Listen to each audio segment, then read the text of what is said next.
আমাদেরকে যদি কেউ বলতো কিছু চাও তাহলে আমরা দুনিয়া চাইতাম, কিন্তু হাবিবে কিবরিয়া মুহাম্মাদুর রাসূলুল্লাহ সাল্লাল্লাহু আলাইহি ওয়াসাল্লাম আল্লাহর রাসূল সাহাবীকে বলে কিছু চাও, আমি নবী তোমার পরে খুশি হয়ে গেছি, আমার কাছে তুমি যা চাইবে আমি তোমাকে তাই দেব, চেয়ে নাও কি নিবা। আশ্চর্য সাহাবী আজব জিনিস চায়। সাহাবী বলে রিফাকাতুকা ফিল জান্নাহ, ওগো আল্লাহর নবী আমি আপনার কাছে একটা জিনিস চাই, আমি জান্নাতে আপনার রফিক হয়ে থাকবার চাই।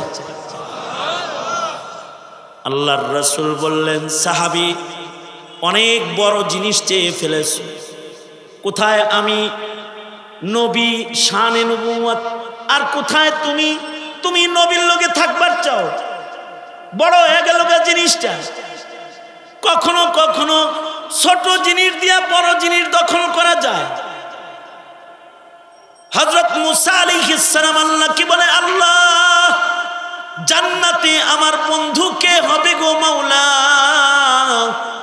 আল্লাহ বলে মুসা জান্নাতে তোমার বন্ধু হবে অমুক বাজারে এক কসাই আছে গোশত বিক্রেতা, সে তোমার জান্নাতি দোস্ত হবে। হযরত মুসা আলাইহিস সালাম বলে কোথায় আমি পয়গম্বর আর কোথায় হলো কসাই, কসাই কিভাবে নবীর দোস্ত হয়। পয়গম্বর বলে ওগো আল্লাহ আমি আমার দোস্তকে একটু দেখতে যাইতে চাই, কোথায় থাকে সে। আল্লাহ বললেন অমুক বাজারে অমুক জায়গায় গেলে তোমার বন্ধু কসাইকে তুমি পাইবা।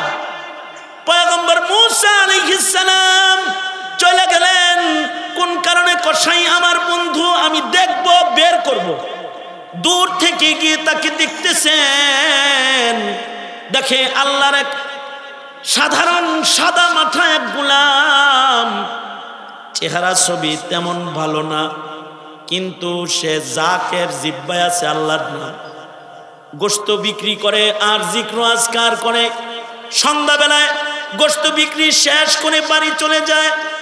ছোট্ট একটি পুটলা তার সাথে আছে, যার ভেতরে কিছু ভালো গোশত সে লয়ে লইছে, এগুলো নিয়ে বাড়ি যায়। বাড়ি গিয়ে গোশতগুলো নিজের হাতে রান্না করেছে। ঘরের ভেতরে তার অসুস্থ মা পড়ে আছে, যে মা উঠতে বসতে পারে না, বার্ধক্য আর অসুস্থতার সবলে দেহটা ছোট্ট হয়ে গেছে। এই লোকটা গোশত বিক্রি করে গোশত রান্না করে কসাইটা নিজের মাকে ঘুম থেকে জাগ্রত করে সুন্দর করে হাত মুখগুলো ধৌত করে, আশ্চর্য কসাই নিজের মাকে নিজের কোলের ভেতরে বসাইছে। ঠিক মা যেমন করে সন্তানকে কোলে বসায়া খানা খাওয়ায়, কসাই এবার তার মাকে কোলে বসায়া খাবার খাওয়াবি বলে আদর করে বসায়েছে। নিজের হাতে লুকমা বানায়া বানায়া নিজের বৃদ্ধা মায়েরে খাওয়াচ্ছে। মা যে জিনিসটা চিবাইতে পারে না, নিজের মুখে ওইটাকে নরম কইরা লুকমা বানায় মারে খাওয়াই দিতেছে। তার মা খুশি হইয়া সন্তানের মুখ হাতায়, মুখে চুমা খায়, সন্তান রে বুকে জড়ায়, আর আল্লাহর কাছে ডেকে বলে ওগো আল্লাহ আমার সন্তান একটা সাধারণ কসাই, কিন্তু আমি আমার সন্তানের পরে রাজি হয়ে গেছি। আল্লাহ আমার এই সন্তানের পরে আমি খুশি হয়ে গেছি। আমি মা হইয়া তোমার কাছে আবেদন জানাই আল্লাহ তুমি আমার সন্তানকে জমানার পয়গম্বর মুসা নবীর সাথে জান্নাতে জায়গা দিবা। এক যুদ্ধের থেকে আল্লাহর রাসূল সাল্লাল্লাহু আলাইহি ওয়াসাল্লাম সাহাবায়ে কেরামদেরকে নিয়ে আসতেছেন। রাস্তায় নবীজি সাহাবীদেরকে নিয়ে যাত্রা বিরতি করলেন, ঘুমাইলেন সবাইকে নিয়ে। রাত্রে ৩টার সময় সবাই নিয়ে আবার জাগলেন। ফজরের বেশ আগে যাচ্ছেন, জায়গার সকলকে বললেন চলো আমরা অমুক জায়গায় গিয়ে তাজা পানি দিয়ে ওযু করে ফজরের নামাজ জামাতের সাথে আদায় করব। নবীজি রওনা করবেন, কাফেলা কেবল রওনা করবে। এই সময় উম্মুল মুমিনিন হযরত আয়েশা বললেন যে আমার গলার হার হারায় গেছে, আমি হার ছাড়া যাব না। মহিলা করতে আবার গয়নার প্রতি প্রেম সব মহিলারই অনেক বেশি, গহনা এটাকে ভালোবাসে খুব বেশি, জামাইয়ের চেয়ে বেশি ভালোবাসে অনেক সময়। অন্যান্য মাল টাকা পয়সার চেয়েতেও মহিলার কাছে গহনার মূল্য বেশি থাকে। গহনা খুব অসাধারণ, গহনা খুব এটাকে যত্ন করে, মহব্বত করে। আমার বিবিও করে, মিশা কথা বলে লাভ আছে? আমার বউ যখন মাঝে মধ্যে বাপের বাড়ি বেড়াইতে যায়, যে ঘরে আমার জিনিসপত্র আছে ওখানে লক্ষ লক্ষ টাকার জরুরি সামান আছে অথবা আমার টাকা পয়সা আছে, ওই ঘরে তালা না দিলেও হের চেনটা যে ঘরে আছে এই ঘর তালা। খুব যত্ন, তার নিজের জরুরি জিনিসগুলোকে সে খুব যত্ন করে। গহনাকে নারীরা বিশেষভাবে যত্ন করে। তো হযরত আয়েশা সিদ্দিকাও হার হারায় গেছে, তো গলার হার হারায় গেছে, যত্ন গহনার জন্য মায়া দরদ বেশি, অস্থির হয়ে গেছে। নবীজিও হযরত আয়েশাকে ভালোবাসতেন, বেশি বেশি ভালোবাসতেন। হযরত আয়েশা ছোটবেলায় নবীজির কাছে আসছেন। হযরত আয়েশার সাথে নবীজির বিয়েটা আল্লাহ তাআলা নিজে ঠিক করছেন। সুবহানাল্লাহ, আগামীকাল বললেন। হযরত জিবরাইল রেশমি কাপড়ের ভেতরে হযরত আয়েশার ছবি আইনা নবীজিকে দেখা, এটা কিরকম দেখতে, পছন্দ হয়নি? দেন না, এটা আপনার বই, আল্লাহ পছন্দ করছে আপনার লাগে। কে এটা? কে? আবু বকরের মেয়ে আয়েশা। হযরত সিদ্দিক আকবরের দোয়াও ছিল এটা, যে আমার কন্যাটা যেন নবীর বউ হয়, খেদমত করে। এটা ওনার দোয়া ছিল এবং এটা ওনার পছন্দ ছিল। আল্লাহ তাআলা ওনার পছন্দকে কবুল করে আল্লাহ তাআলা নিজেই বিয়ে ঠিক করে দিচ্ছেন। হযরত আয়েশা বলতেন যে আমি বড় ভাগ্যবতী, আমার সাথে নবীর বিয়ে ঠিক করছে আল্লাহ নিজে।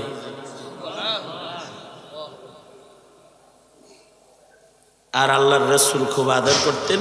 যুদ্ধে কোথাও গেলে উম্মুল মুমিনিন হযরত আয়েশা যেহেতু যুবতী, যুদ্ধে তো শক্তির দরকার, ওনাকে সাথে নিয়ে যেত।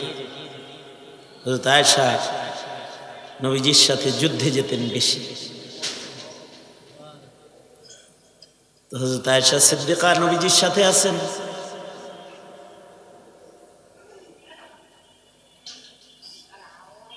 হ্যাঁ, 3 দিন পরে মাইক ঠিক করছে না, আজকে আমি বইছি আর মাইকের গোড়াকের মিতে ধরছে। এটা সবসময়ই ধরে, চিন্তা করে যে হুজুর আইছে, মাইকটারে এখন বেশি সুন্দর করি, পরে মেকআপ বেশি করলে বেডি করে যেরকম দেখা যায় আর কি। এখন আমি বলছি তো বেশি সুন্দর করতে যায়, এটার মেকআপ নষ্ট করে লাগছে।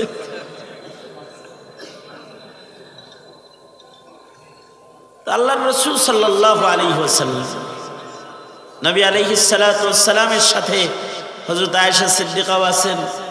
ওনার গলার হার হারায় গেছে, কষ্ট পাইছেন, মন খারাপ। নবীজিও আদর করে। নবীজি সফরের কাফেলাকে বিরতি দিয়ে দিলেন, বললেন যে একটু থামো, আয়েশা সিদ্দিকার হাতটা খুঁজে বের করো, তারপরে যাবো। সবাই মিলা উম্মুল মুমিনিনের গলার হার খুঁজবার লাগছে। খুঁজতেছে, আন্ধারের ভিতরে কি পাওয়া যায়? এই জমানার লাইট বাতি তখন ছিল, হ্যাঁ, এখন তো লাইট কি, এখনকার লাইট দিয়ে তো ছোট কোনো জিনিসও পড়ে গেলে সেটা খুঁজে বের করা যাবে, সুই বের করা যাবে। তখন তো আর অত বাতি টাতি নাই, লাইট বাতি নাই, অন্ধকারের ভিতরে খুঁজতেছে, খুঁজে কি আর সহজে পাইতেছে না। এদিক দিয়া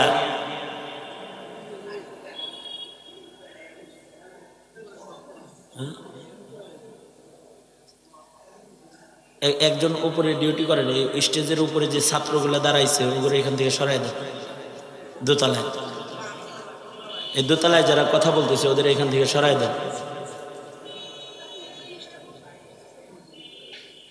হযরত আয়েশা সিদ্দিকা রাদিয়াল্লাহু আনহার হাল খুঁজতে খুঁজতে অনেক লম্বা সময় চলে গেছে। নবীজিও অপেক্ষা করতেছেন, শুয়ে থাকতে থাকতে আবার নবীজির ঘুম তন্দ্রার ভাব এসে গেছে, সামান্য তন্দ্রার ভাব আসছে নবীজির।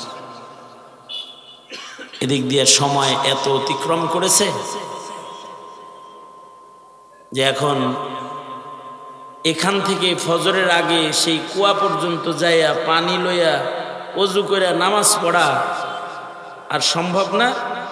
জামাতের সাথে এই যোদ্ধাদের শত শত সাহাবী সহ সকলের নামাজ, ফজরের নামাজ কাজা হয়ে যাইতেছে, এটা কনফার্ম হয়ে গেছে। হযরত আবু বকর যখন এটা বুঝতে পারছেন যে নামাজ তো কাজা হইতেছে রে, শুধু আমার না, নবীর নামাজ কাজা হইতেছে, সাহাবীদের নামাজ কাজা হইতেছে, পেরেশান হয়ে গেছেন, জামাতের সবার নামাজ কাজা হইতেছে। এর আগেও নামাজ কাজা হইছে, এক যুদ্ধের থেকে আল্লাহর রাসূল আসতেছেন সাহাবীদেরকে নিয়ে, তো সকলকে নিয়ে আসতেছেন, তো এক জায়গায় সফর বিরতি, সবাই এখানে ঘুমাবো আমরা, ঘুমের জন্য বিরতি দেওয়া হলো। নবীজিও ঘুমায় গেলেন, সবাই ঘুমায় গেল। দায়িত্ব দেয়া হলো হযরত বেলালকে, যে বেলাল আমাদেরকে জাগায় দিবে।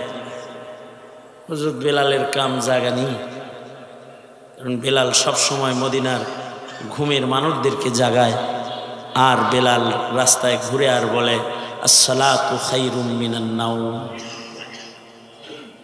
হযরত বেলালের এই কথা আল্লাহ এত পছন্দ করছেন যে এই কথাটাকে নবীজি বেলালকে বললেন, এটা আজানে লাগাইয়া দাও, খালি তুমি বলবা কেন, এটা কিয়ামত পর্যন্ত সব মুয়াজ্জিনরা বলবে। বেলালের এই কথা ফজরের আজানের হিস্সা হয়ে গেল।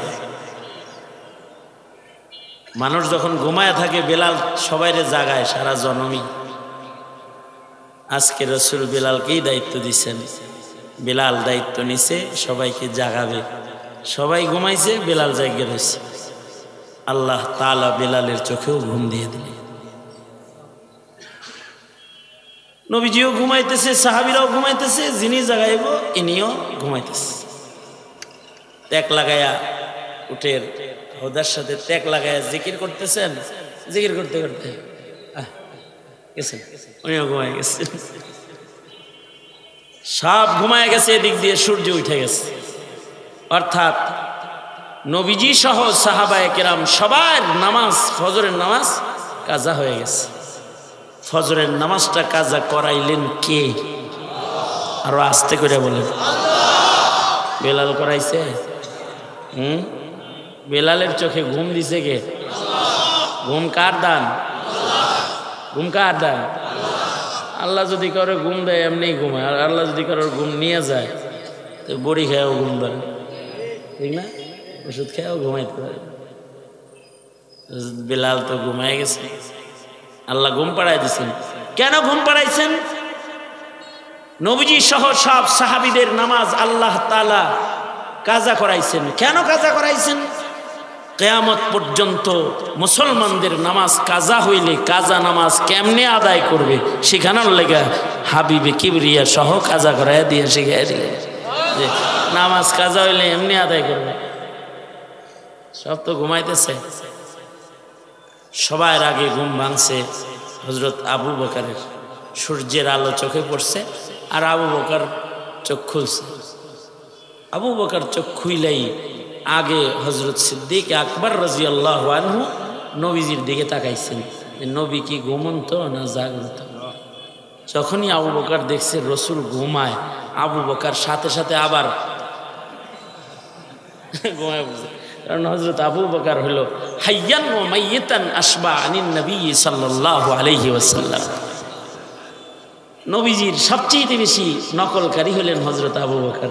আবু বকর যখন দেখছে নবী ঘুমাইতেছে, আবু বকর বুঝা ফেলাইছে ঘুমটা আসলে আল্লাহ ঘুম পাড়াইতেছে, হাবিব রেও ঘুম পাড়াইতেছে।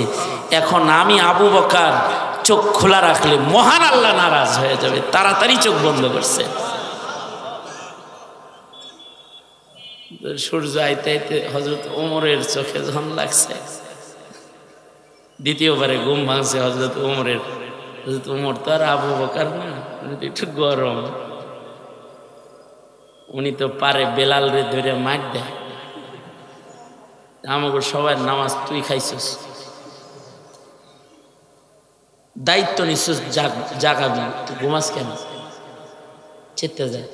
কিছু মুসল্লি আছে এরকম, যদি কোনো কারণে যদি মুয়াজ্জিন আজান দিতে 5 মিনিট দেরি করে ফজরে, হে চেতে যায়। উমর মার্কা মুসল্লি, ঘুম আসতেই পারে। হযরত ওমর তো রাগ হয়ে গেছে, এই আমার নাক বরাবর যেটি বসে রয়েছে অন্যদিকে তাকাবি, কান ধরে উঠে বাইরে বাইরে করে দেবে।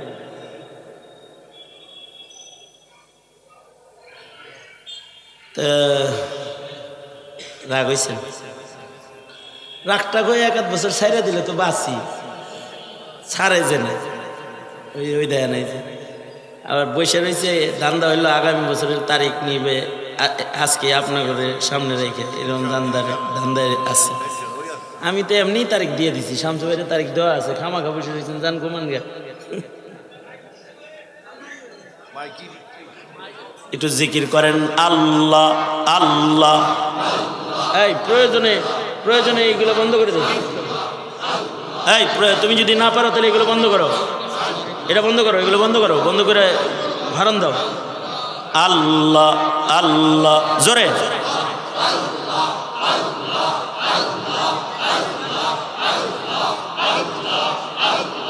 আরো জোরে, আল্লাহ আল্লাহ আল্লাহ আল্লাহ আল্লাহ আল্লাহ আল্লাহ আল্লাহ আল্লাহ।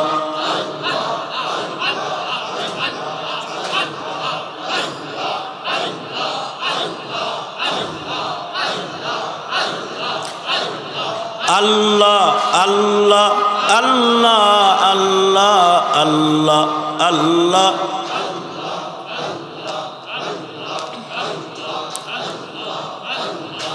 আল্লাহ আল্লাহ আল্লাহ আল্লাহ আল্লাহ আল্লাহ আল্লাহ আল্লাহ আল্লাহ আল্লাহ আল্লাহ।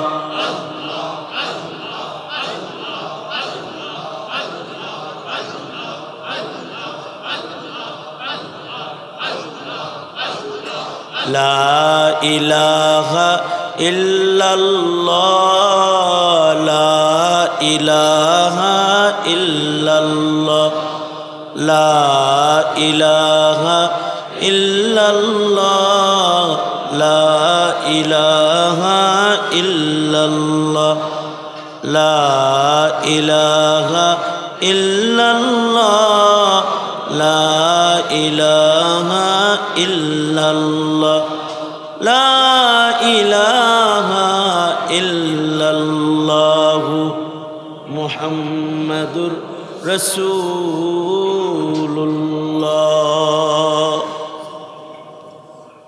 তো যেটা বলতেছিলাম, আল্লাহ তাআলা হাবিবে কিবরিয়া মুহাম্মাদুর রাসূলুল্লাহ সাল্লাল্লাহু আলাইহি ওয়াসাল্লাম সহকারে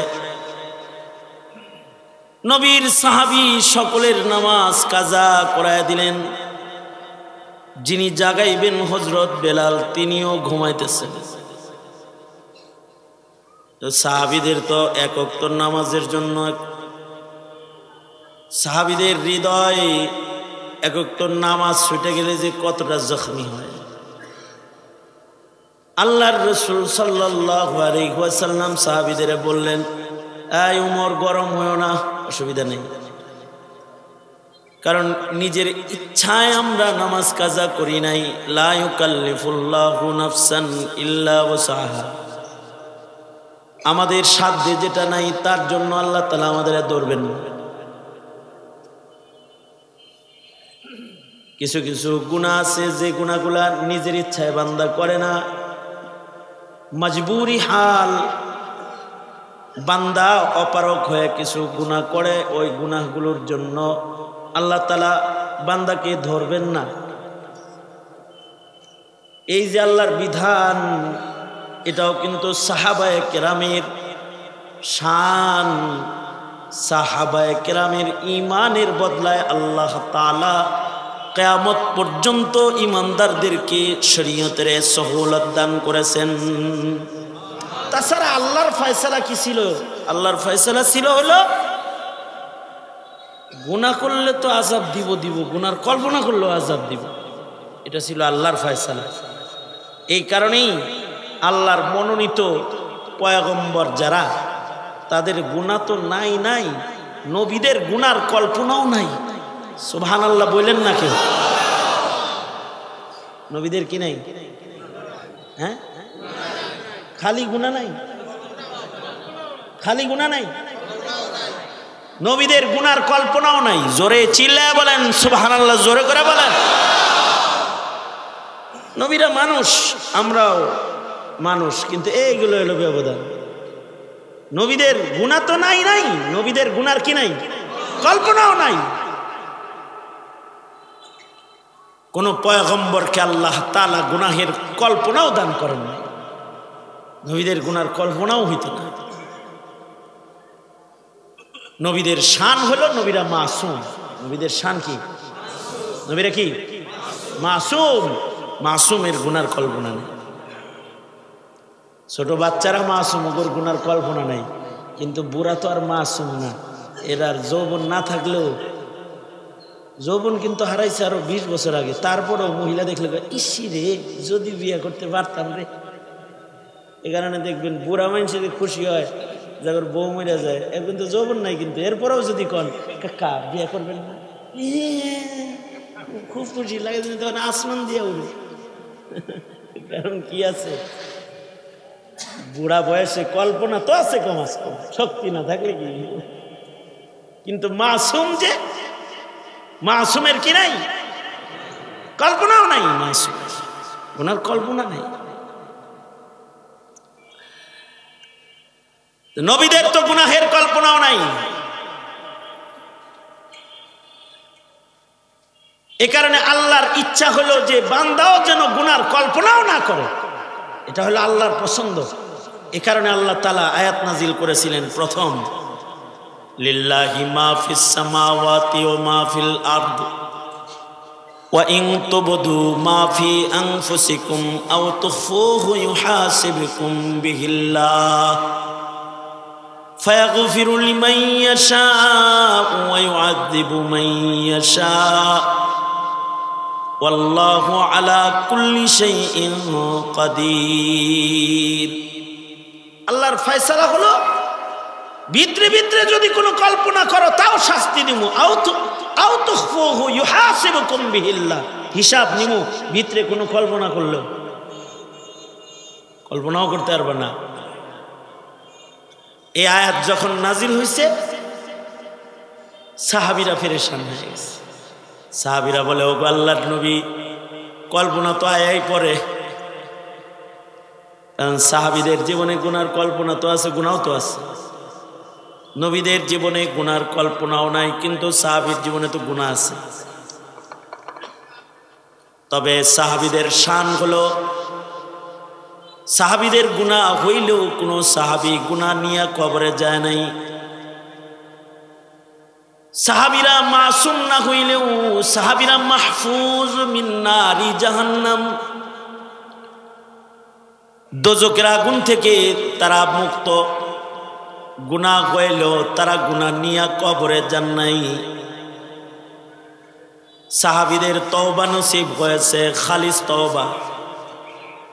যাদের বড় বড় গুনাহ হয়েছে তাদেরও বড় বড় তওবা হয়েছে। এমন তওবা হইছে যে তওবার কারণে খালি সাহাবীর মাপতা না, রাসূল বলছেন ওর গোত্রের সবাইরে ভাগ করে দিলে ওর একার তওবা গোটা গোত্রকে আল্লাহর জান্নাতে নিত। সাহাবীর জীবনে তো গুনাহ আছে, কল্পনাও আছে। সাহাবী বলে কি, যোগ আল্লাহর নবী, আল্লাহ যদি ভিতরে ভিতরে যান জপমালা জপি এইটারও যদি হিসাব আল্লাহ লয়, তাই জান্নাত আর আমাগর নসিবে নাই, জান্নাতে যাওয়ার রাস্তা আর আমাদের রইল না। আল্লাহ তাআলা এত কঠিন হইলে আমরা জান্নাতে যাবো কেমনে? আল্লাহর রাসূল সাহাবীদেরকে বললেন, এই বনি ইসরায়েলের মতো এমন বলবা না, সামিআনা ওয়া আসাইনা, শুনলাম কিন্তু মানলাম না, এরকম তোমরা বলবা না। তোমরা আল্লাহকে বলে দাও সামিআনা ওয়া আতানা, আয় আল্লাহ আপনি যেহেতু গুনার কল্পনাও পছন্দ করেন না, আমরা ওয়াদা করতেছি আমরা গুনার কল্পনাও করব না, এটা ওয়াদা করতেছি আমি, এটা বলে ফেলাও। সাহাবীরা বলে দিল সামিআনা ওয়া আতানা ইয়া রাব্বানা, ওগো আল্লাহ গুনাহ তো করব না গুনার কল্পনাও যেহেতু আপনি না, তো আমরা ওয়াদা করতেছি গুনার কল্পনাও করব না। সাহাবী আল্লাহর কাছে ওয়াদা করতেছে কি কি কথা কর না, সাহাবী কি বলছে, সামিআনা ওয়া আসাইনা, শুনলাম কিন্তু পারলাম না, এটা কইছে। কি কইতেছে, সামিআনা ওয়া আতানা গফরানাকা। আল্লাহ তাআলা পরে আয়াত নাযিল করে দিয়েছে, দেখছো কত সুন্দর আমার পয়গম্বরের সাহাবীদের ঈমান। আমানার রাসূলু বিমা উনজিলা ইলাইহি মির রাব্বিহি ওয়াল মুমিনুনা কুল্লুন আমানা বিল্লাহি ওয়া মালাইকাতিহি ওয়া কুতুবিহি ওয়া রুসুলিহি লা নুফাররিকু বাইনা আহাদিম মির রুসুলিহি ওয়া ক্বালু সামি'না ওয়া আতা'না। আল্লাহু আকবার। وقالوا سمعنا وأطعنا غفرانك ربنا وإليك المصير। সাহাবীদের শান আল্লাহ বলে দিছে এখানে, সাহাবীদের কারণে হিসাব আর ওয়াসান আল্লাহ করে দিল। যা তাহলে কল্পনা এলে গুনাহ দিমু না তো দিমু না, এমনকি ভুলে গুনাহ হইলেও গুনাহ দিমু না, যা আরো সহজ হইতেছে। লা ইউকাল্লিফুল্লাহু নাফসান ইল্লা বুসআহা লাহা মা কাসাবাত ওয়া আলাইহা মাকতাসাবাত রব্বানা লা তুআখিযনা ইন নাসিনা আও আখতানা রব্বানা ওয়া লা তাহমিল আলাইনা ইসরান কামা হামালতাহু আলাল্লাযীনা মিন ক্বাবলিনা রব্বানা ওয়া লা তুহাম্মিলনা মা লা তাকাতা লানা বিহি ওয়া'ফু আন্না ওয়াগফির লানা ওয়ারহামনা আনতা মাওলানা ফানসুরনা আলাল কওমিল কাফিরিন। আল্লাহ পাকের মায়া মমতা ভালোবাসা সব আল্লাহ এই দুই আয়াতের ভেতরে প্রকাশ করে দিয়েছে। এ কারণে ঘুম তো দিছে আল্লাহ, বান্দায় তো আর ঘুমায় নাই, এইটার লেগে ধরবে না। কিন্তু যদি ভাঙ্গার পরও ইচ্ছা করে ঘুমায়, আরে ধর আজকে না গেলাম তাইলে ধরু। কিন্তু অ্যালার্ম দিছিল ঘড়িতে, উঠবো টাইম মতো, সাহারি খাইব, ফজর পড়বো, ফজর তো গেছে গেছে, সাহারি সন্ধ্যা গেছে, সকালবেলায় দেখেছে 7টা বাজে, সাহারিও খাইতে পারছে। এই যে ভুলে ফজর সুদ্ধা ছুটল, এর জন্য আল্লাহ ধরবেন না। এটা হলো তার ওয়াক্ত। কোনটা? যখন ঘুম থেকে সে জাগ্রত হয়েছে, এটাই তার ফজরের ওয়াক্ত। এখন ফজর আদায় করলে কেমন যেন সে ওয়াক্ত মতো আদায় করে ফেলেছে। আল্লাহু আকবার, জোরে করে বলেন। এবার বলুন, ইসলাম সহজ না কঠিন? জোরে বলেন। সাহাবী সব ঘুমাইতেছে, আল্লাহর রাসূল সকলকে নিয়ে জায়গা পরিবর্তন করলেন। হযরত বিলাল আযান দিল, ইকামত হলো, জামাতের সাথে আল্লাহর নবী সকলকে নিয়ে ফজরের নামাজ আবার কাজা আদায় করলেন। নবী আলাইহিস সালাতু ওয়াস সালাম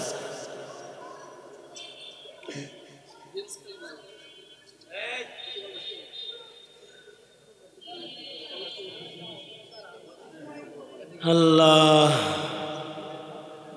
মুহতারাম হাজিরিন, খেয়াল করেন, তাইলে ফজর কাজা করাইলো কে? আল্লাহ। কিন্তু এখানে যে কাজা হইতেছে হার হারায়া, এটাও কি আল্লাহ করাইতেছে নাকি হারের মায়ে কাজা হইতেছে? হারের মায়া ছাইরা দিলে তো সবার নামাজ একুরেট হয়ে যেত না, জায়গা মতো চলে যেত না। এখন হার খুঁজতে যাই না, সব সময় সংকটে পড়ে গেছে, জায়গা মতো যায় এখন নামাজ আদায় করা কঠিন হয়ে গেছে। যখন সাহাবীরা সব কনফার্ম হয়ে গেছে নামাজ কাজা হইতেছে, বিশেষভাবে হযরত আবু বকর এক ওয়াক্ত নামাজের জন্য কত মায়া। হযরত আবু বকর যেহেতু নিজের মেয়ের মায়ের শুরু করছে, তার লাগা আমাকে সবাই নামাজ যাইতেছে আজকে তোর জন্য, তোর এটা হারাইলো কেন? যা যা আছে আর কি, হাদিসের তো আলফাজ কম কিন্তু জাওয়ামিউল কালিম, কথা কম, হাদিসের ভেতরে ব্যাখ্যা তো অনেক। হযরত সিদ্দিক আকবর পারে তো নিজের মেয়েরে পারে তো পিটনি দেয়, মার দেয়, ধাক্কা দিতেছে, হ্যাঁ তুই এরকম করছ।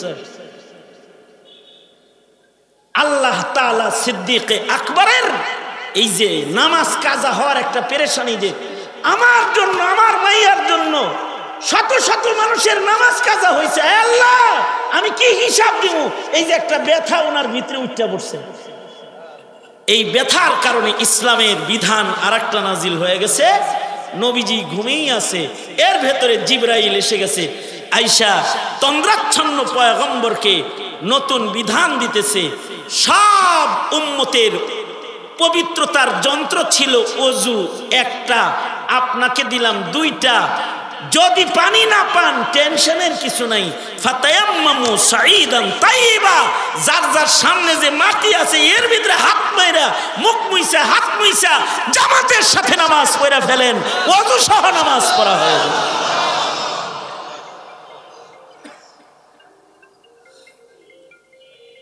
আল্লাহর রাসূল সাল্লাল্লাহু আলাইহি ওয়াসাল্লামের কাছে নতুন আয়াত নাজিল হয়ে গেল।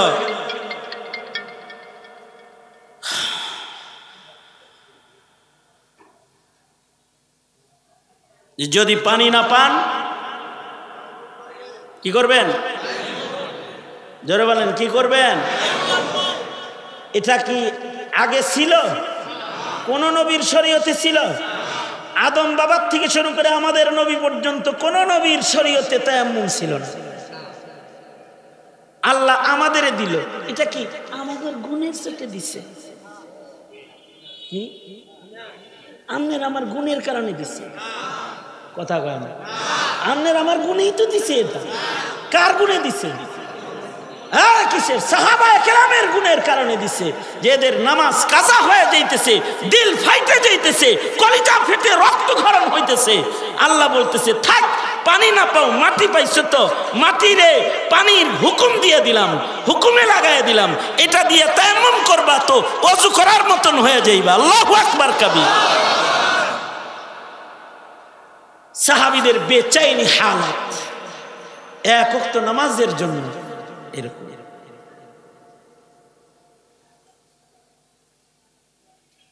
আর আমাগর জিন্দেগির রোজা ছুটে যাইতেছে কারণ এর জন্য কি নাই? পেরেশানি নেই। রমজান মাস রোজা রাখে না, ফরজ নামাজ পড়ে না, কোনো পেরেশানি নেই, বিলকুল পেরেশানি নেই।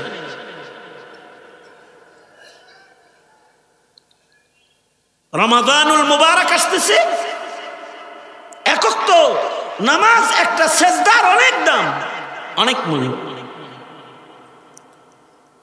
সুতরাং গুরুত্বের সাথে ইবাদতের হিফাজতকারী হয়ে যায়। সাহাবায়ে কেরামের রমাদান ছিল আলাদা রমাদান। আমাদের রমজান মাসে বেচা কেনা আছে, ব্যবসা বাণিজ্য আছে, ঈদের বেচা কেনা আছে, বরঞ্চ রমাদানের পরে যেহেতু ঈদ আসবে, এই ঈদকে কেন্দ্র করে দেখা যাবে কি যে রোজাও রাখে না, তারাবিও পড়ে না, সব বাদ দিয়ে দোকানদারি শুরু করছে। ঠিক না? এরকম হবে না? আমাদের জীবনে তো ইবাদত কম, তো আল্লাহ মায়া কইরা আমাদেরকে রমাদান দিচ্ছেন যে কম হায়াতে কম ইবাদত কইরা কম সময়ে বেশি সব কামাই কইরা আমার দোস্তর উম্মতরা জান্নাতে যাবে। আমরা শুধুই মাত্র রমজান মাসের ইবাদত করাও আমাদের জন্য কঠিন হয়ে যায়, কিন্তু সাহাবায়ে কেরাম গোটা জিন্দেগি ইবাদত করেছেন। সাহাবীদের গোটা জিন্দেগি রুকু সেজদার নামাজ, রুকু সেজদার নামাজ, রোজা, জিক্র আজকার, তিলাওয়াত, গোটা জিন্দেগি সাহাবীদের শান। আমি আয়াত পড়েছি, আল্লাহ তাআলা সাহাবায়ে কেরামের গুণগান গাইতেছেন যে আমার নবী মুহাম্মদুর রাসূলুল্লাহ সাল্লাল্লাহু আলাইহি ওয়াসাল্লামের সাথীদের কিছু গুণ। একটা গুণ হলো আশিদ্দাউ আলাল কুফার, কুফরের বেলায় তারা শক্ত। আর একটা গুণ হলো রুহামাউ বাইনাহুম, নিজেরা নিজেরা ভালোবাসায় শির ও সাক্কার। আর একটা গুণ হলো তারাহুম রুকআন সুজদা, তারাহুম রুকআন সুজদান ইয়াবতাগুনা ফাদলাম মিনাল্লাহি ওয়া রিদওয়ানা। তারা আল্লাহ পাকের দয়া মায়া ভালোবাসা পাওয়ার জন্য রুকু বেশি দেয়, সেজদা বেশি দেয়। আল্লাহু আকবার। আপনি তাদের দেখবেন যে তারা রুকুর হালতে থাকে, সেজদার হালতে পড়ে থাকে। আল্লাহর সন্তুষ্টি অর্জনের জন্য বেশি রুকু বেশি সেজদা। কত বেশি সেজদা তারা দেয়? ফি উজুহিহিম মিন আসারিস সুজুদ তারাহুম রুকআন সুজদান ইয়াবতাগুনা ফাদলাম মিনাল্লাহি ওয়া রিদওয়ানা সীমাহুম ফি উজুহিহিম মিন আসারিস সুজুদ। তাদের চেহারার দিকে তাকাইলে দেখবেন তাদের চেহারার ভেতরে সেজদার দাগ আছে। আল্লাহু আকবার বলেন। সাহাবীদের গুণগান গাইতেছেন কে? জোরে আওয়াজ করে বলেন, কে? জোরে বলেন, আরো জোরে আওয়াজ করে বলেন, কে বলতেছেন গুণগান? একজন সাহাবীর গুণ না, এটা একজনের গুণ না, একজনের গুণ না, সব সাহাবীর গুণ। তাদের নামাজ বেশি, তাদের রুকু বেশি। এই তো করে সারে কেড়ে তোদেরকে এইভাবে সারে কে? নিশ্চয়ই মনে হয়, আমার তো মনে হয় এই পাশে কোনো চক্রান্তকারী দাঁড়ানো আছে, তারা এই পোলাপানগুলোর সারে যে তোরা খালি ভিতরতে ভিতরতে যায় ওয়াজটা নষ্ট করবি। এইরকম তো আগে কখনো পাইনি, এইবারই পাইতেছি ইবাদুল্লাহতে। এই পরিবেশটা একটা নিয়ন্ত্রণ থাকে, কোনো নিয়ন্ত্রণ নেই। যাইতে দেন, যাইতে দেন ওদের।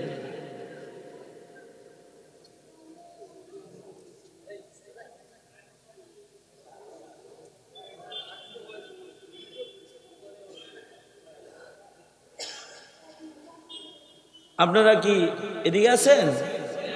আমি অল্প কয়েকটা কথা বলবো, শেষ আলোচনা শেষ আছে। তো দেখেন সাহাবীদের এই গুণটা বলতেছেন আল্লাহ তাআলা যে তাদের রুকু বেশি, সেজদা বেশি।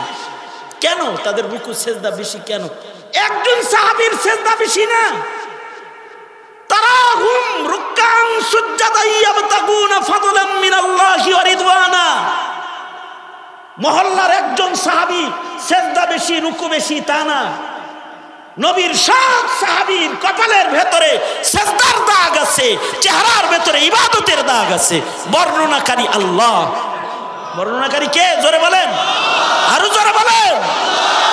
একজনের একজনের সবার যত সাহাবী আছে সবার। কেন সাহাবীদের এত সেজদা? কেন সাহাবীদের এত রুকু? কেন তাদের এত নামাজ, যে নামাজের কারণে সবার চেহারায় সেজদার দাগ? কেন? কারণ কি? একটা কারণ মুসলিম শরীফ থেকে বর্ণনা করে আমি আমার আলোচনার ইতি টানতেছি আজকের মতন। সেটা হলো এক সাহাবী আল্লাহর রাসূলকে ওযু করায় দিছে, নবীজিকে ওযু করায় দিছে। নবীজিকে কেউ যদি ওযু করায় দিত নবী খুব খুশি হয়ে যেত। আমাদের তো খুশি হওয়ার কোনো সিস্টেম নেই। আমাদের ফুল দিলেও খুশি, আই লাভ ইউ কইলেও খুশি, আই লাভ ইউ লেখে দিলেও খুশি, কার্ড দিলেও খুশি, উপন্যাস দিলেও খুশি, তসলিমা হাতে তুলে দিছে তাও খুশি, তসলিমার লেখায় উপন্যাস দিছে তাও খুশি, অথবা বিড়ি দিছে তাও খুশি। কতক্ষণ ধরে ওয়াজ শুনতেছিস, একটা টানা দিবার পারছিস না রে, নে আমি খাইছি, তুই বিড়ির গুয়া ডাকা, বিড়ির পাশা ডাকা, পাশাটা দিছে, হেটা খায় কয় থ্যাংক ইউ, খুব খুশি, বিড়ি খায়াও খুশি। আমাগর খুশি একরকম, আর সাহাবীর খুশি ছিল আর একরকম। এক সাহাবী আর এক তাবেঈকে বলে, এই আমি তোমাকে একটা গিফট দিতে চাই, হাদিয়া দিতে চাই, দেন তাড়াতাড়ি দেন। গিফট বলতে আমরা কি বুঝি? কোনো বস্তু, কোনো পোটলা পাটলি, একটা কিছু, এগুলো বুঝি। কিন্তু সাহাবী তাবেঈকে গিফট করতেছে। কি গিফট দিতেছে? কয় সামিআতু আনিন নবী সাল্লাল্লাহু আলাইহি ওয়াসাল্লাম, আমি আল্লাহর রাসূলের কাছ থেকে শুনছি, কেউ যদি ফজরের নামাজ পড়া সূর্য উদয় পর্যন্ত যদি যায় নামাজে বসা থাকে, আর যদি এই বসা অবস্থায় 10 বার যদি এই দোয়া পড়ে, লা ইলাহা ইল্লাল্লাহ ওয়াহদাহু লা শারীকা লা লাহুল মুলকু ওয়া লাহুল হামদু ইউহয়ী ওয়া ইউমীত ওয়া হুয়া আলা কুল্লি শাইইন কাদির, 10 বার যদি পড়ে আর যদি বয়ে থাকে, তাইলে 4টা গোলাম আযাদ করার সওয়াব আল্লাহ তাআলা তাকে দান করবে। এটা হলো গিফট। এটা কি? যাতে সাহাবী জায়নামাজে বসে থাকতে পারে, এই সহযোগিতা করতেছে। আমগর গিফট হইল যেন একতারা গিফট করছে, যেন এটা পার্কে যায় যেন বয়ে বয়ে বাজাইতে পারে।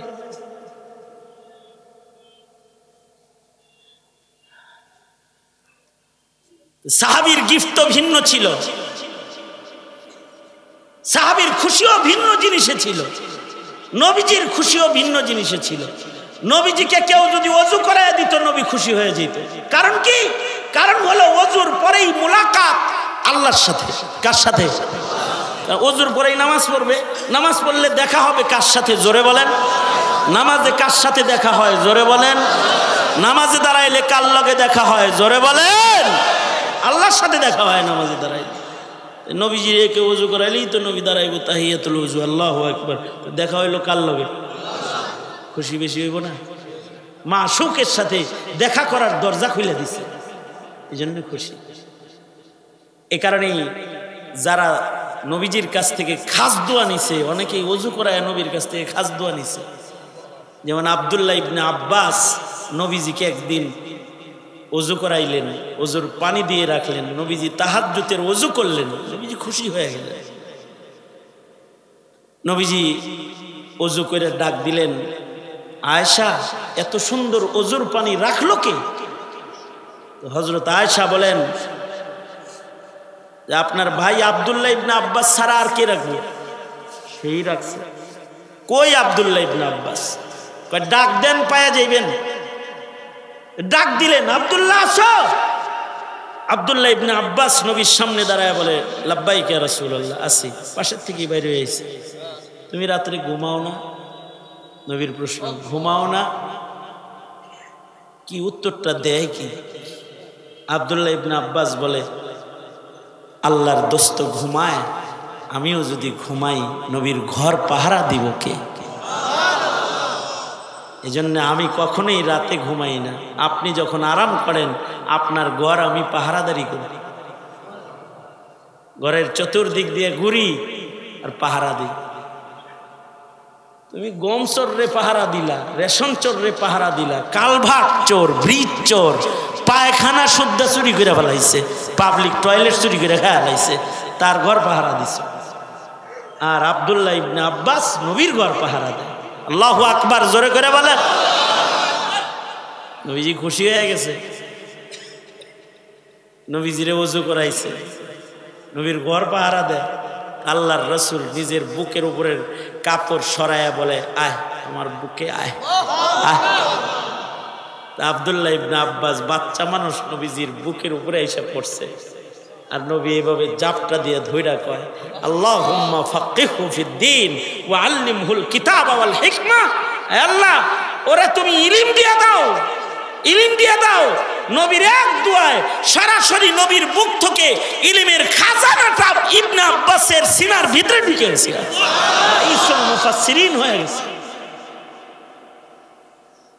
মুসলিম শরীফের রিওয়ায়াত, আর এক সাহাবী নবীজিকে ওযু করাইছে, নবী খুশি হয়ে গেছে। খুশি হয়ে রাসূল বলে কি, সালমা শিতা,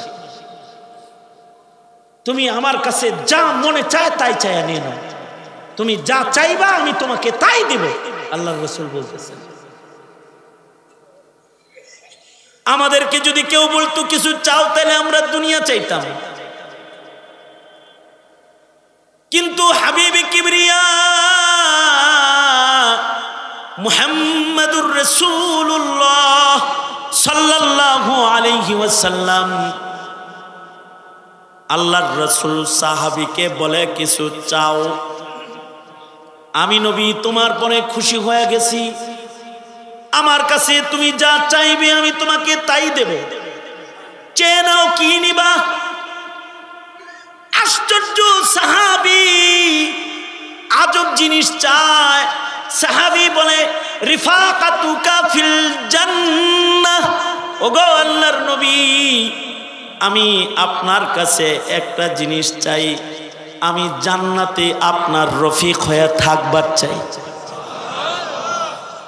আল্লাহর রাসূল বললেন, সাহাবী অনেক বড় জিনিস চেয়ে ফেলেছ, কোথায় আমি নবী শানে নবুয়ত, আর কোথায় তুমি নবীর লগে থাকবার চাও। বড় হয়ে গেল জিনিসটা। কখনো কখনো ছোট জিনিস দিয়া বড় জিনিস দখল করা যায়। হযরত মুসা আলাইহিস সালাম আল্লাহকে বলে, আল্লাহ, জান্নাতে আমার বন্ধু কে হবে গো মাওলা? আল্লাহ বলে, মুসা, জান্নাতে তোমার বন্ধু হবে অমুক বাজারে এক কসাই আছে, গোশত বিক্রেতা, সে তোমার জান্নাতি দোস্ত হবে। হযরত মুসা আলাইহিস সালাম বলে, কোথায় আমি পয়গম্বর আর কোথায় হলো কসাই? কসাই কিভাবে নবীর দোস্ত হয়? পয়গম্বর বলে, ওগো আল্লাহ, আমি আমার দোস্তকে একটু দেখতে যাইতে চাই, কোথায় থাকে সে? আল্লাহ বললেন, অমুক বাজারে অমুক জায়গায় গেলে তোমার বন্ধু কসাইকে তুমি পাইবা। পয়গম্বর মুসা আলাইহিস সালাম চলে গেলেন। কোন কারণে কসাই আমার বন্ধু আমি দেখব, বের করব।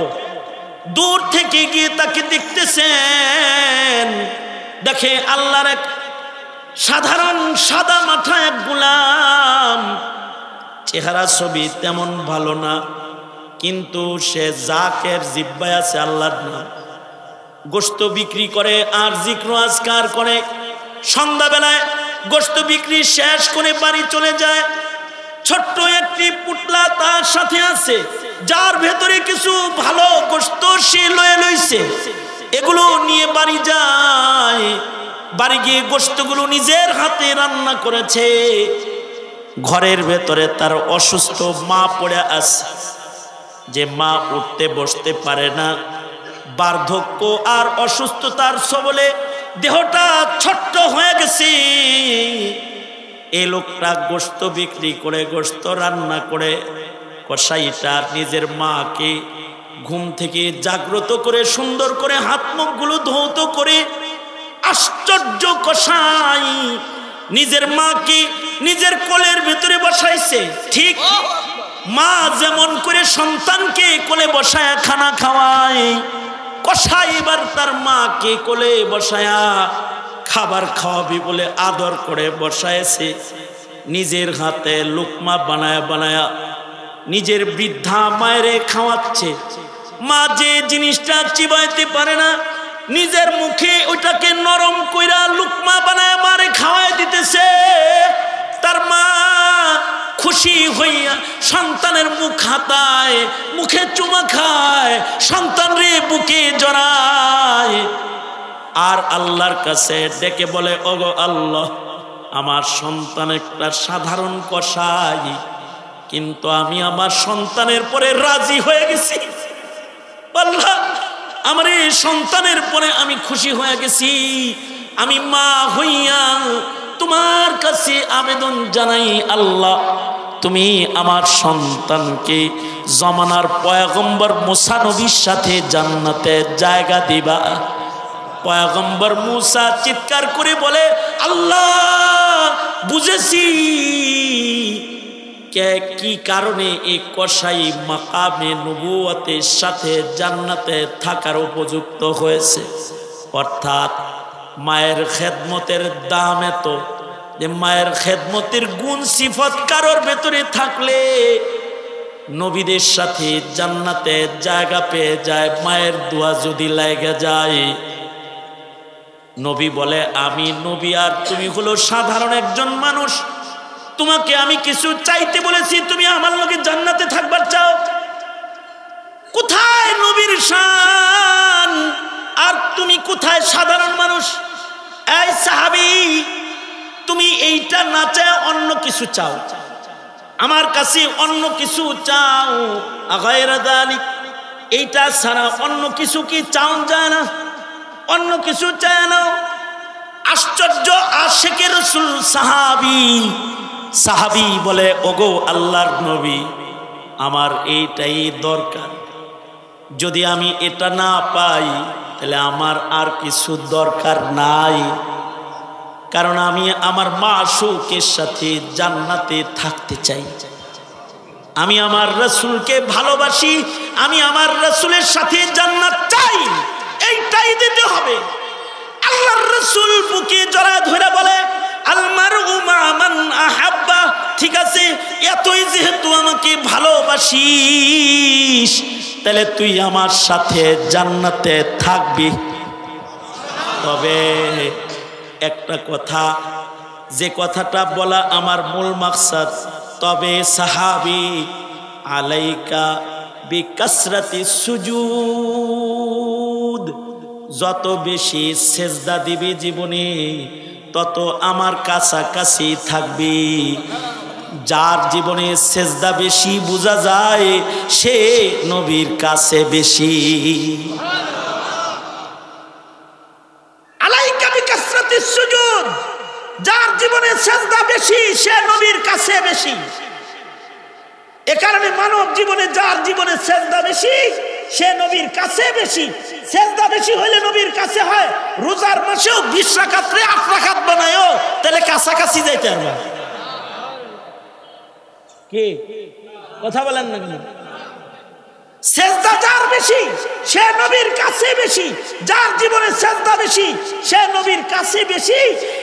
এই কারণেই তারাহুম রুকআন সুজদাই ইয়াবতাগুন মুহাম্মাদুর রাসূলুল্লাহ ওয়াল্লাযীনা মাআহু আশিদ্দাউ আলাল কুফফারি রুহামাউ বাইনাহুম তারাহুম রুকআন সুজদাই ইয়াবতাগুনা ফাদলাম মিনাল্লাহ ইয়াবতাগুনা ফাদলাম মিনাল্লাহি ওয়া রিদওয়ানা সীমাহুম ফি وجوههم من أثر السجود سيماهم في وجوههم من أثر السجود বেশি বেশি নামাজ পড়া, বেশি বেশি সিজদা দেওয়া একজন সাহাবীর গুণ না, 100 লাখ সাহাবীর গুণ। আল্লাহু আকবার জোরে বলেন।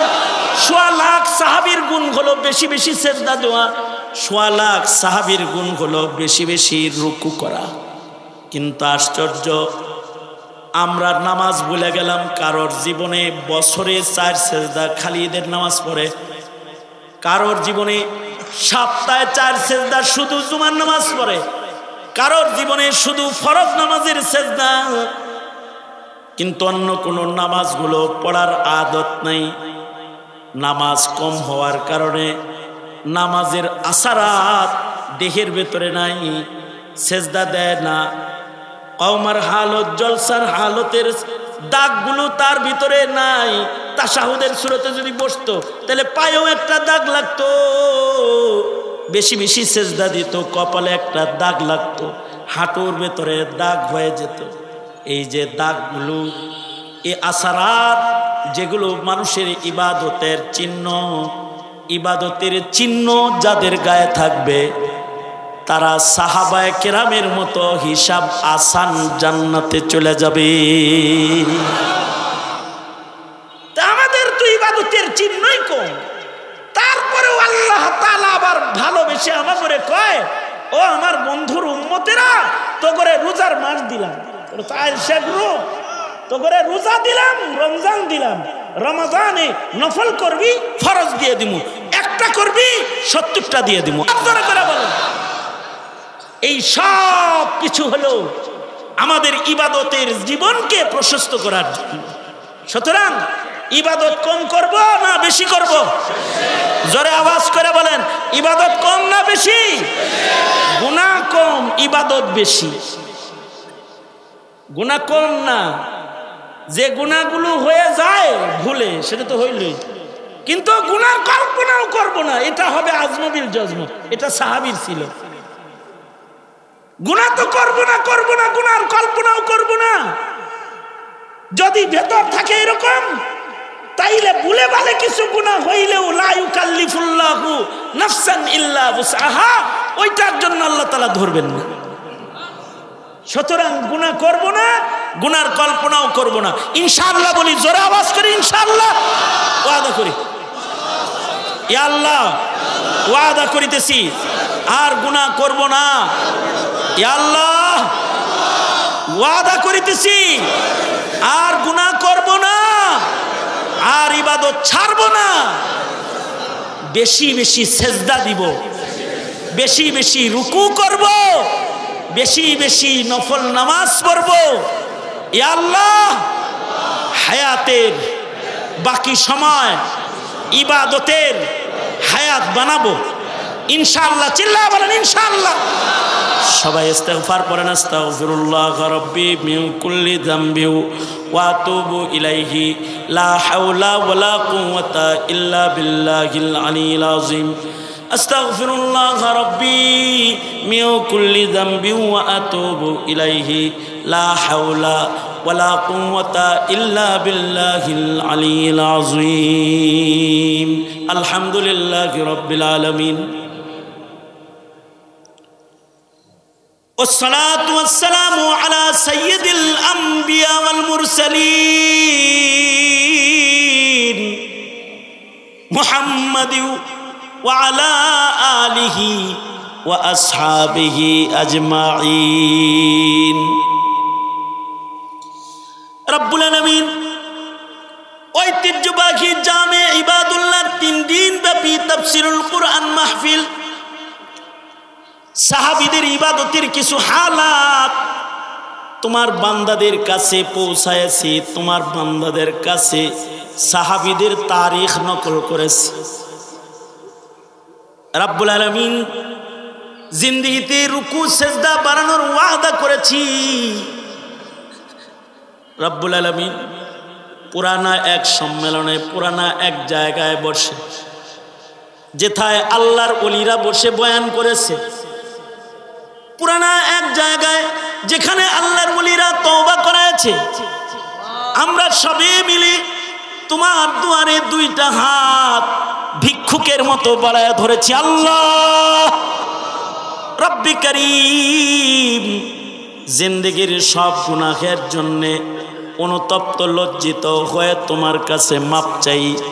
ও জাহানের মালিক, জীবনে যত গুনাহ খাতা করেছি, ওগো আল্লাহ আমাদের জিন্দেগির সব গুনাহ তুমি মাফ করে দাও। আল্লাহ জেনে না জেনে অন্ধকারে আলোয় আল্লাহ যত গুনাহ হয়েছে সব মাফ করে দাও, যত গুনার কল্পনা করেছি সব মাফ করে দাও। আল্লাহ রব্বুল আলামিন ধরপাকড় করুন না আল্লাহ, ইয়া আল্লাহ ধরপাকড় করুন আল্লাহ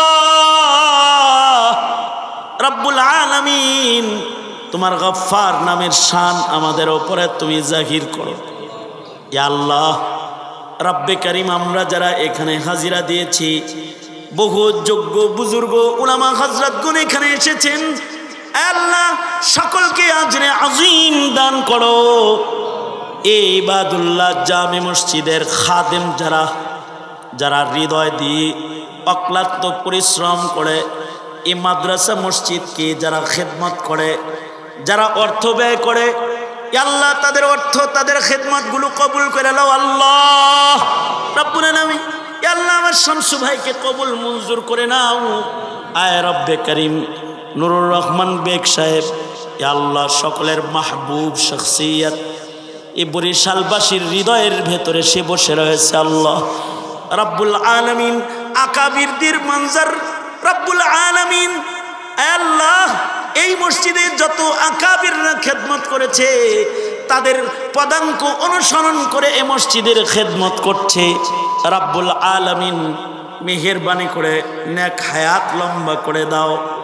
ইয়া আল্লাহ অনেক দোয়া রব্বে করিম, নূর ভাইয়ের আম্মার জন্য দোয়া, রব্বে করিম নেক লম্বা হায়াত দাও। ইয়া আল্লাহ মাফ করে দাও। ইয়া আল্লাহ ওনার আব্বাজান সহকারে পিতৃপুরুষ যত বুজুর্গরা ইন্তেকাল করেছেন, ইয়া আল্লাহ তাদেরকে জান্নাতের আলিশান জায়গায় জায়গা দাও রাব্বুল আলামিন।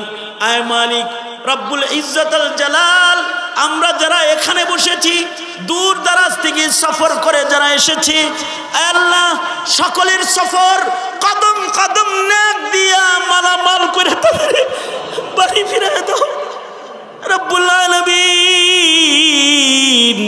সবার মনের নেক বাসনাগুলা পুরা করে দাও আল্লাহ। আয় রব্বে করিম, জিন্দেগির এমন কোনো মোনাজাত বাদ নাই যেই মোনাজাতে মা বাবার কথা বলি নাই। অনেকে নিজের হাতে নিজের মা কবরে রাখছে, অনেকে নিজের হাতে নিজের বাপ কবরে রাখছে। জীবনে কোনোদিন মা বলে একটা ডাক যারা দিতে পারবে না, জীবনে কোনোদিন আব্বা ডাক যাদের নসিব হবে না, ওগো আল্লাহ তাদের মা বাবার কবরগুলা জান্নাতের বাগান বানায় দাও আল্লাহ।